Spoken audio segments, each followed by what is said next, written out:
कहानी की शुरुआत में हम देखते हैं कि नासा के एक स्पेस कैप्सूल की क्रैश लैंडिंग हुई। उसके अंदर एस्ट्रोनॉट सैम मौजूद थी। रेस्क्यू टीम ने उसे तुरंत बाहर निकालकर एक बोट पर बैठाया और हॉस्पिटल ले गए। थोड़ी देर बाद जब सैम होश में आई तो उसे बहुत चक्कर आ रहे थे। उसने आसपास देखा तो एक पेन हवा में तैरता हुआ दिखाई दिया। जब उसने उसे छूने की कोशिश की तो कुछ लोग अचानक कमरे में आ गए और जब उसने दोबारा पेन को देखा तो वो ट्रे पर पड़ा था। फिर अचानक ही उसे उल्टी आने लगी। डॉक्टर ने समझाया कि तुम्हारी जैसी हालत है उसमें वहम हो जाता है, बहुत नॉर्मल है। उन्होंने सैम से कुछ सवाल किए ताकि उसकी मानसिक हालत को समझा जा सके। जब सैम ने पेन के बारे में बताया तो डॉक्टर्स कहने लगे कि इतने समय से तुम बिना ग्रेविटी के जी रही थी, चीजों को तैरता देखने की तुम्हें आदत हो गई है, इतनी चिंता मत करो। उसका हाथ थोड़ा सूजा हुआ था पर टूटा नहीं था, शायद लैंडिंग के समय चोट लग गई होगी। उन्होंने सैम से पूछा कि हुआ क्या था। सैम ने बताया कि मिशन कंट्रोल ने मुझे एक स्पेसिफिक लोकेशन बताई थी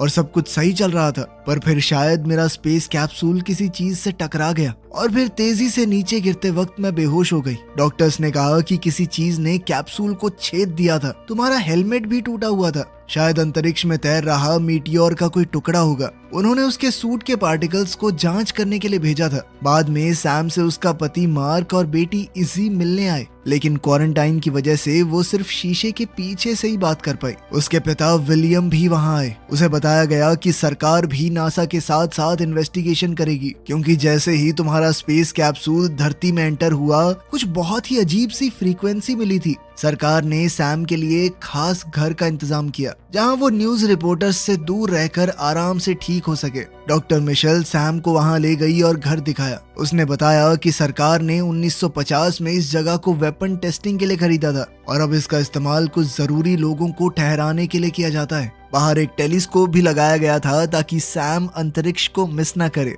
जब सैम ने टेलीस्कोप का इस्तेमाल करना चाहा तो एक तेज आवाज हुई और उसके सर में दर्द होने लगा। साथ ही उसे कुछ अजीब तस्वीरें दिखने लगी। मिशेल ने उसे संभाला और कहा कि ये सब कुछ आम है। उसने सैम से कहा कि अगर नाक से थोड़ा बहुत खून आए, अजीबोगरीब चीजें तैरती हुई दिखें तो ज्यादा ध्यान मत देना। तुम्हें ठीक होने में थोड़ा समय लगेगा, थोड़ा आराम करो। 2 महीने बाद तुम्हारा टेस्ट होगा, उसके बाद ही अगला मिशन मिलेगा। हर रोज डॉक्टर्स उसे सुबह सुबह चेक करने आते थे।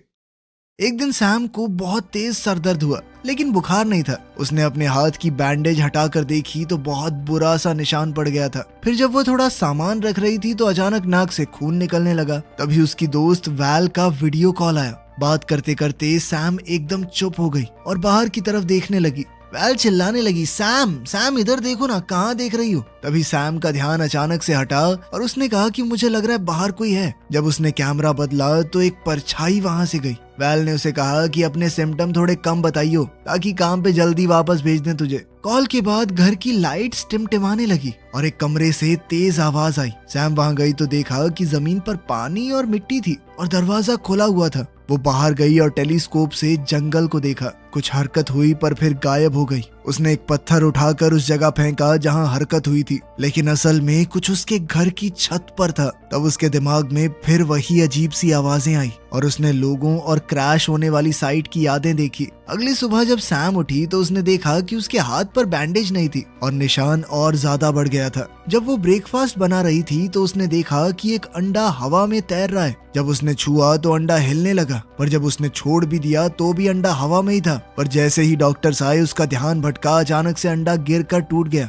यानी वो हवा में तो था। डॉक्टर्स ने फिर से उस पर कई टेस्ट किए। एक्सरसाइज के दौरान उसके पैर में झटका लगा, लेकिन उसने कहा नहीं नहीं ठीक है, सब कुछ नहीं हुआ। टेस्ट के बाद सैम थक गई और उसने थोड़ी आइसिंग की। मिशेल ने कहा कि टेस्ट थोड़े मुश्किल हैं लेकिन नासा के लिए जरूरी हैं। उसने पूछा कि कोई सिम्टम तो नहीं है, पर सैम ने अपनी दोस्त के कहे मुताबिक झूठ बोल दिया कि सब कुछ सही है। डॉक्टर्स के जाने के बाद सैम ने मार्क को कॉल किया। उसने कहा कि जब मैं पूरी तरह ठीक हो जाऊंगी ना तो फिर फैमिली ट्रिप पे चलेंगे तीनों। इसके लिए मार्क ने मना कर दिया। उसने कहा कि इजी बिना बात कंफ्यूज हो जाएगी, उसे लगेगा कि हम साथ हैं, सब कुछ सही है। फिर जब डाइवोर्स लेंगे तो झटका लगेगा उसे। ये सुनकर सैम को बुरा लगा। उसने कहा कि अभी पक्का थोड़ी है कि डाइवोर्स लेंगे, अभी तो हम बस बात कर रहे थे ना। उनकी बातों से पता चलता है कि इजी अडॉप्टेड है और सैम और मार्क एक दूसरे से अलग हो रहे हैं क्योंकि सैम बस अपने काम में ही बिजी रहती है। मार्क और इजी के लिए उसके पास समय ही नहीं है। खैर तभी इजी ने वहां आकर अपनी ड्राइंग दिखाई जिसमें उसने स्पेस में कुछ लोग बनाए थे।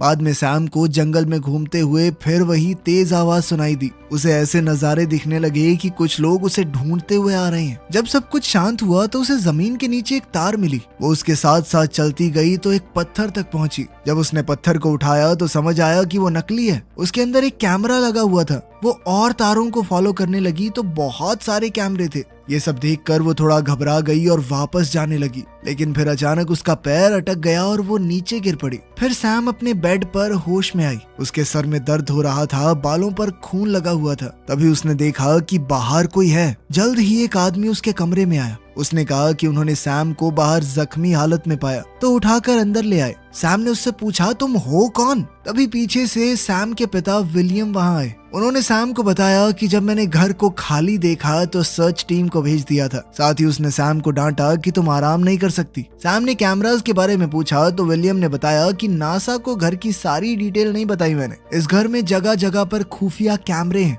फिर उसने सैम को एक छुपा हुआ कमरा दिखाया जिसका रास्ता फर्नीचर के पीछे से जाता था। नीचे एक बहुत बड़ा एरिया है जहां बहुत जरूरी लोगों को छुपाया जाता है। विलियम ने कंप्यूटर को ऑन किया तो सारे कैमरास की फुटेज स्क्रीन पर दिखने लगी। उसने बताया कि इमरजेंसी में ये घर अपने आप को बंद कर सकता है। इसके ऊपर एक बहुत ठोस परत आ जाएगी। इस घर के अंदर खुद को बचाने के सिस्टम भी लगे हैं। ये घर दुश्मन पर हमला भी कर सकता है, पर उसकी तुम्हें जरूरत नहीं पड़ेगी। जब विलियम वहां से गया तो स्क्रीन्स में अचानक कुछ खराबी आने लगी। सैम ने अपना हाथ देखा, उसका निशान बाजू तक पहुंच गया था। उसने फोटो खींचकर वैल को भेजी कि देख तो ये क्या हो गया है। वैल ने कहा कि इसकी आइसिंग कर ढंग से, ठीक हो जाएगा। शाम को सैम जकूजी में रिलैक्स कर रही थी। अचानक हवा रुक गई और सैम को जंगल से अजीब आवाजें सुनाई दी। सिर्फ एक सेकंड बाद हवा फिर से तेज चलने लगी। इससे घबरा कर सैम अंदर चली गई। उसने मार्क को कॉल किया लेकिन उसने फोन नहीं उठाया। तभी अचानक लाइट्स झपकने लग गई। सैम ने फ्लैश लाइट पकड़ी और बालकनी पर गई, पर उसे कुछ भी अजीब नहीं दिखा। जब वो वापस अंदर आई, लाइट बिल्कुल बंद हो गई और एक अजीब सा मॉन्स्टर दरवाजे पर खड़ा था। सैम थोड़ी देर तक शॉक में चली गई। जब उसने दोबारा देखा तो मॉन्स्टर वहां से गायब था। लाइट दोबारा ऑन हो गई और सैम ने दरवाजा खोला। उसने हाथ में टॉर्च लेकर इधर उधर देखा, पर कुछ भी नहीं मिला। सैम वापस अंदर गई और अलार्म को एक्टिवेट करके दरवाजा लॉक कर दिया। बेडरूम की तरफ जाते वक्त घर की एआई ने अनाउंस किया कि कोई घर के अंदर घुस गया है और लॉकडाउन शुरू हो गया। मेटल पैनल्स ऊपर उठकर सारे दरवाजे और खिड़कियों को बंद करने लगी और अब सैम अंदर ही लॉक हो गई। उसने तुरंत अपने फोन से कॉल करने की कोशिश की, पर फोन में टावर नहीं आ रहे थे। फिर वही तीखी चीखने की आवाज उसके कानों को दुखाने लगी। सैम ने पीछे से आवाज सुनने पर मुड़कर देखा, पर वहाँ कुछ भी नहीं था। पास के कमरे से दहाड़ने की आवाज आई और सैम डरी हुई नीचे की तरफ भाग गई। वो क्रीचर बड़ी तेजी से उसकी तरफ बढ़ रहा था। आवाजें भी बढ़ने लगी तो सैम लाइट के स्विचेस के पास गई और सारे बटन दबा दिए, पर कुछ नहीं हुआ। बाहर निकलने के दरवाजे भी नहीं खुले। तभी कमरे के दरवाजे का हैंडल हिलने लगा, पर जैसे ही सैम ने फ्लैश लाइट ऊपर डाली वो रुक गया। कुछ देर बाद सैम ने दरवाजा खोला और बाहर चेक करने लगी और खिड़की के पास रखा एक पौधा हिलने लगा। सैम ने अब तो डर कर वो टॉर्च भी गिरा दी। उसने हड़बड़ाकर जल्दी से टॉर्च वापस उठाई और प्लांट को देखा। तभी एक अजीब से हाथ ने शीशे को छुआ और सैम चीख पड़ी। वो नीचे भाग गई और अपने पिता के दिखाए हुए बंकर एरिया में चली गई। अब वो कैमरास की मदद से बाहर देखने लगी।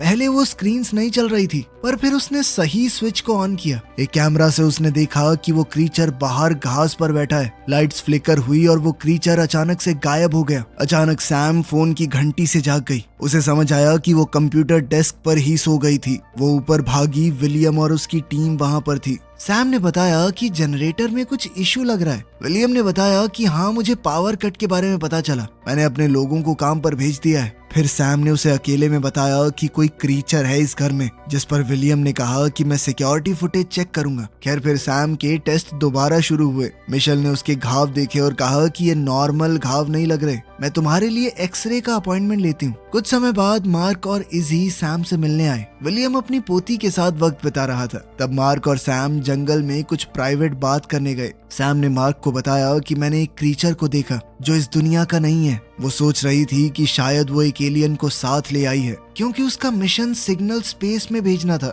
मार्क कुछ बोलने ही वाला था पर इजी आ गई। फिर विलियम और सैम कैमरास को चेक करने गए। जिस वक्त पर सैम ने मॉन्स्टर को देखा था कैमरास वहाँ ग्लिच करने लगे, लेकिन घास पर कोई मॉन्स्टर नहीं था। विलियम ने कहा कि बेटा तुम ज्यादा सोच रही हो, तुम्हें आराम की जरूरत है, आराम करो। विलियम ऊपर चला गया तो सैम ने कंप्यूटर से पूरा घर स्कैन करवाया। कंप्यूटर ने 9 लोगों को डिटेक्ट किया जो परिवार और विलियम के लोग थे। कुछ देर बाद इजी, मार्क और सैम जंगल में वॉक करने गए। मार्क और सैम बातचीत कर ही रहे थे कि तभी उन्हें एक अजीब सी आवाज सुनाई दी और इजी अचानक से गायब हो गई। वो लोग इजी को ढूंढने लगे, तभी अचानक इजी उनके पीछे से आ गई। उसके हाथ में एक मरा हुआ कीड़ा था। जंगल की सभी झाड़ियों में कीड़े तीखी आवाज करने लगे। एक कीड़ा पेड़ से टकरा गया। इस सब से थोड़ा डर कर वो लोग घर की तरफ भागे। अब जंगल से हजारों कीड़े बाहर निकल आए। परिवार घर में छुप गया और खिड़कियों पर सब कीड़े चिपक गए। रोशनी पूरी तरह ढक दी गई।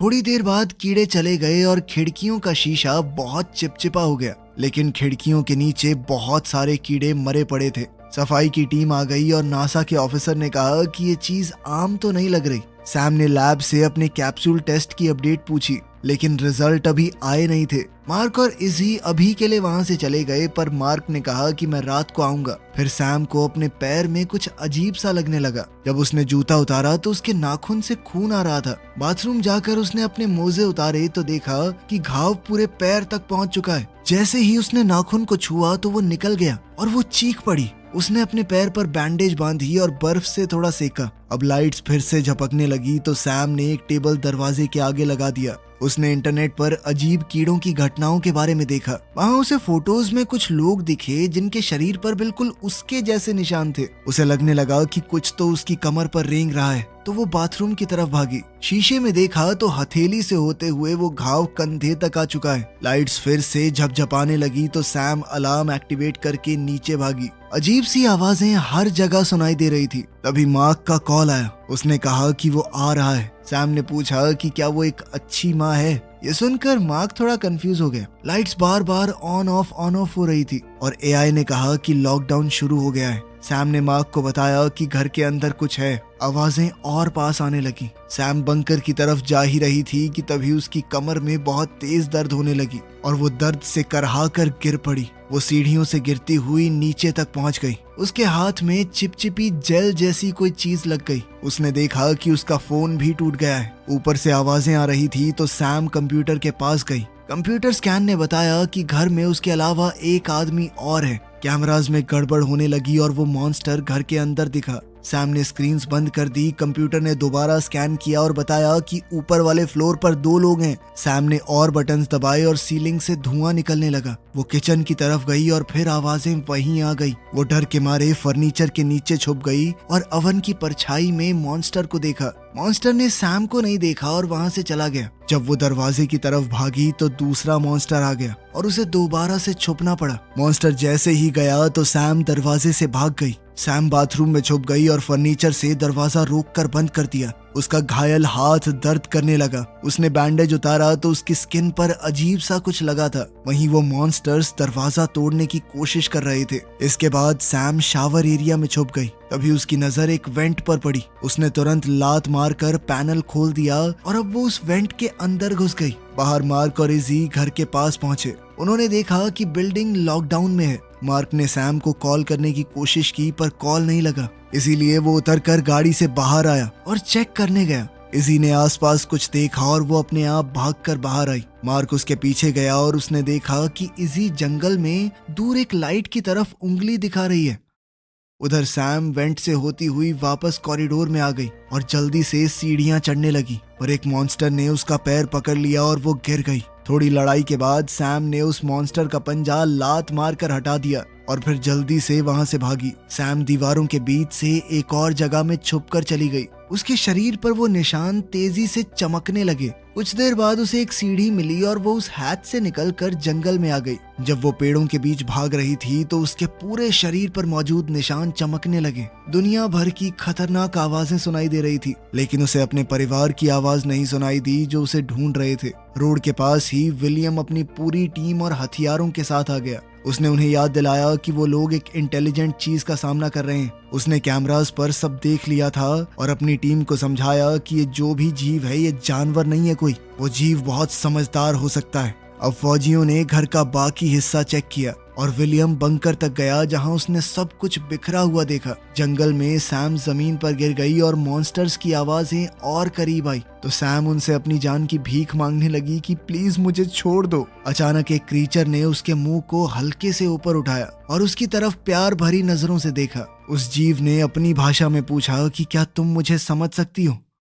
सैम ये सुनकर हैरान हो गई क्योंकि वो हर एक शब्द को समझ पा रही थी। उस जैसे ही और क्रीचर्स आ गए। पहला क्रीचर बोला कि उन्होंने सैम को बहुत याद किया। सैम ने पूछा कि तुम हो कौन? क्रीचर ने कहा कि हम तुम्हारा परिवार हैं। इससे सैम बहुत कंफ्यूज हो गई तो उस जीव ने अपना माथा सैम के माथे पर रखा और कहा कि याद करो। अब सैम को पहले वाले विजन्स क्लियर याद आए। पता चला कि सैम खुद एक एलियन है और उसका परिवार बहुत साल पहले धरती पर क्रैश हुआ था। विलियम की टीम ने उन्हें पकड़ने की कोशिश की थी तो एलियंस भाग गए। इसी भागदौड़ में सैम अपने परिवार से अलग हो गई तो उसने एक डिवाइस का इस्तेमाल करके अपने शरीर को बदल दिया, इंसानी रूप ले लिया। जब विलियम ने उसे ढूंढा तो वो बिल्कुल एक छोटी सी बच्ची जैसी लगी।